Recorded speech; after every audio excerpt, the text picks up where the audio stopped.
देखिए, आप अपनी ज़बान से नहीं बोलना चाह रहे। इकोनॉमिस्ट मैगज़ीन का जो आर्टिकल है वो बिल्कुल सच्चाई पर मबनी है।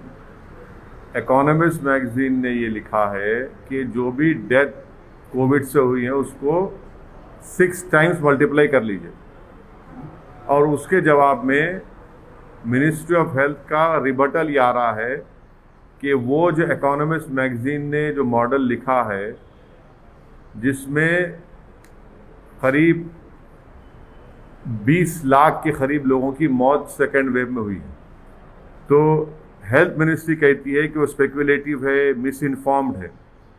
मैं हेल्थ मिनिस्टर से पूछना चाह रहा हूँ कि अगर वो स्पेकुलेटिव, मिस इन्फॉर्म्ड है तो फिर कोवैक्सीन का आपने क्यों उसको शुरू किया? क्या वो कुछ पीयर रिव्यूड साइंटिफिक डेटा था उसका? अभी भी डेटा जमा कर रहे हैं ना। दूसरा, आयुष मिनिस्ट्री ने क्यों कोरोनिल को सर्टिफिकेशन दिया?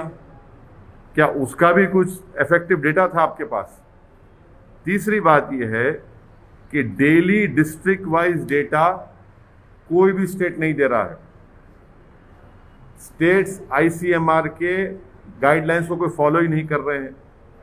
और पांचवा पॉइंट जो हेल्थ मिनिस्ट्री कहती है कि उन्होंने बिहार सरकार को लिख कर दिया। बिहार सरकार को बिहार की हाई कोर्ट ने उनको क्वेश्चन किया, उनको खींचा, तो रातों रात बिहार सरकार ने फिगर्स को सही करके 3000 मौत का इजाफा कर दिया। जितने एपिडेमोलॉजिकल मॉडल्स हैं, जो एक्सपर्ट्स हैं, वो सब कह रहे हैं कि डेथ्स जो हैं वो 5 से 6 गुना ज़्यादा है। और ये बिल्कुल सही है, इसमें कोई डिनाई नहीं कर सकता। ये सिर्फ मोदी सरकार ये कह रही है कि इतने मौतें नहीं हुए कोविड से। मोदी सरकार हकीकत को छुपा, सच्चाई को छुपा रही है। मोदी सरकार का रियलिटी से कोई टच ही नहीं है। वो आम भारत के लोगों की मौत, उनकी तकलीफ से उनका कोई ताल्लुक ही नहीं है, कनेक्शन ही खत्म हो चुका है। वो बिल्कुल अलूफ है, इसीलिए वो इस तरह की गलत बातें कर रहे हैं। तो मान रहे हैं, लेकिन सरकार की बातों को क्यों नहीं हम सरकार का रिबटल भी कर रहे हैं, हर कोई ये कह रहा है कि इंश्योरेंस क्लेम्स, डेथ सर्टिफिकेट्स जो इशू हुए सेकेंड वेव में, और डेथ सर्टिफिकेट्स जो पहले वेव से पहले इशू होते थे, ये पूरे एपिडेमोलॉजिकल एक्सपर्ट्स हैं। इकोनॉमिस्ट मैगजीन में सी वोटर के यशवंत देशमुख ने भी किस बात को कहा, जब यशवंत देशमुख कहेगा बीजेपी स्टेट जीत रही तो थालियां मारेंगे, और जब यशवंत देशमुख कहेगा उसे एक स्टैटिस्टिशियन है वो भी इस बात को मान रहे हैं, तो आप उनको अब नहीं मानते। तो प्रॉब्लम यह है कि बीजेपी ये चाहती है कि सिर्फ उनकी तारीफ करो, उनकी तायीद करो और सुप्रीम लीडर जिंदाबाद के नारे लगाओ। जब सच्चाई सामने आती है कि इतने लोगों की मौत हुई है, इतने हजार बच्चे ऑर्फन हो चुके हैं, मानने को तैयार ही नहीं है। इसलिए नहीं मानते क्योंकि वो बैडली एक्सपोज हो चुके हैं। सेकेंड वेव की तैयारी बीजेपी मोदी सरकार ने कुछ नहीं की। वैक्सीनेशन का ऑर्डर देर से दिया, वैक्सीनेशन का सप्लाई गलत हुआ रहा है, और यही वजह है कि इतनी सब लोगों की मौत हुई है।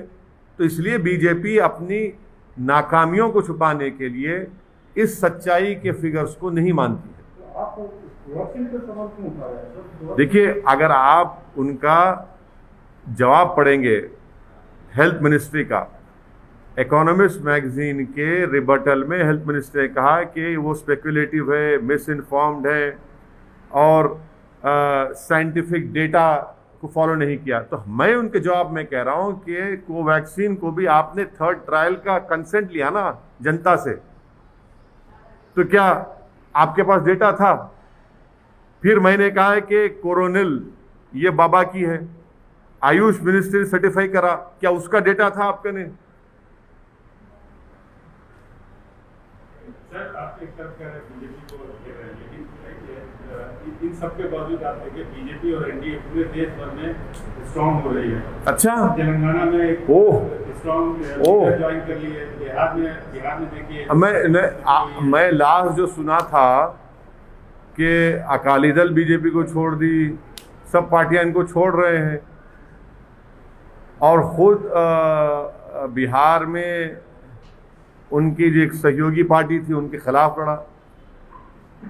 लोगों की लाशों के मीनार लग रहे हैं, गंगा में लाशें बह रही हैं, ज़मीन से लाशें निकल रही हैं, और आप कह रहे हैं कि मजबूत हो रहे हैं। गरीब भारत का मर रहा है, और एनडीए अगर मजबूत हो रही है गरीब के मरने पर, तो फिर इस मजबूती का क्या फ़ायदा मेरे भाई। जब गरीब को दवा नहीं मिलती है, गरीब बेरोज़गार हो चुका है, खाने को खाना नहीं है, करोड़ों लोग बेरोज़गार हो चुके हैं, और इनकी तबाही और बर्बादी पर अगर एनडीए मजबूत हो रही है तो फिर इसको मजबूती कहेंगे आप। सर ऐसा तो नहीं है कि अभी केंद्र सरकार ने हाल ही में प्रधानमंत्री मोदी ने भी कहा है कि वैक्सीन फ्री में देंगे। हाँ, ऐसा तो कर ही रहे हैं ना सर। वैक्सीन फ्री में देंगे। कब देंगे? हम खाक हो जाएंगे तुमको खबर होने तक। हम खाक हो जाएंगे मोदी जी को खबर होने तक। कितने वैक्सीन आप देंगे जुलाई में? जुलाई में फ्रंट लाइन वर्कर्स को, स्टाफ को, और ओवर 45 जो एज के लोग हैं उनको 30 करोड़ वैक्सीन होना। आपने सुप्रीम कोर्ट को जो 9 मई को एफिडेविट दिया उसमें कह रहे हैं कि जुलाई में मोदी सरकार 13 करोड़ 20 लाख वैक्सीन देगी। अब ये एडिशनल 17 करोड़ क्या मोदी जी मैजिशियन है? ठीक है, आप लोगों की नज़र में वो बहुत बड़े गॉड भी हो सकते हैं, मगर वैक्सीन बनाने के लिए तो 3 महीने लगेंगे ना। आम फाट करने से तो नहीं आ जाएगा ना।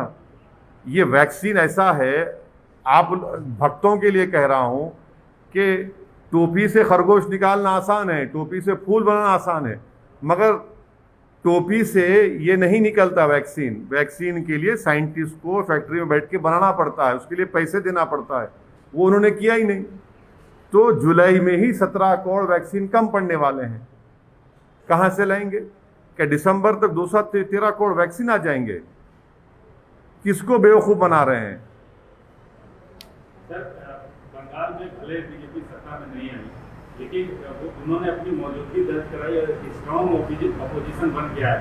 तो अब क्या लग रहा है तेलंगाना में जिस तरह से बीजेपी ज्वाइनिंग करा रही है यहाँ के मजबूत ओबीसी लीडर को, तो तेलंगाना में भी आपको लगता है कि मजबूत वो भी बीजेपी है उस तरह से? देखिए, ये नागार्जुना सागर का एक बाई इलेक्शन हुआ था ना, जमानत भी नहीं बचा पाए बीजेपी के लोग। हैदराबाद रंगारेड्डी महबूब नगर का एमएलसी का इलेक्शन हुआ, हार गई बीजेपी।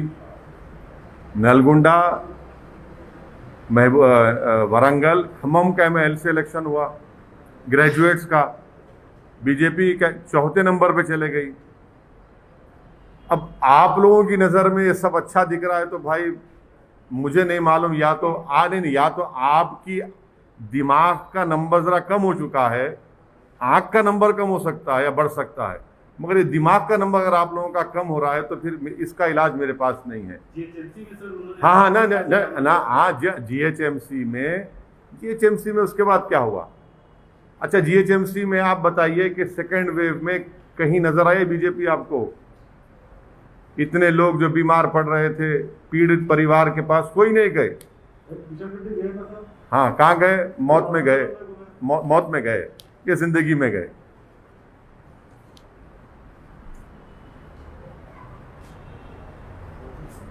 हो गया, चलिए।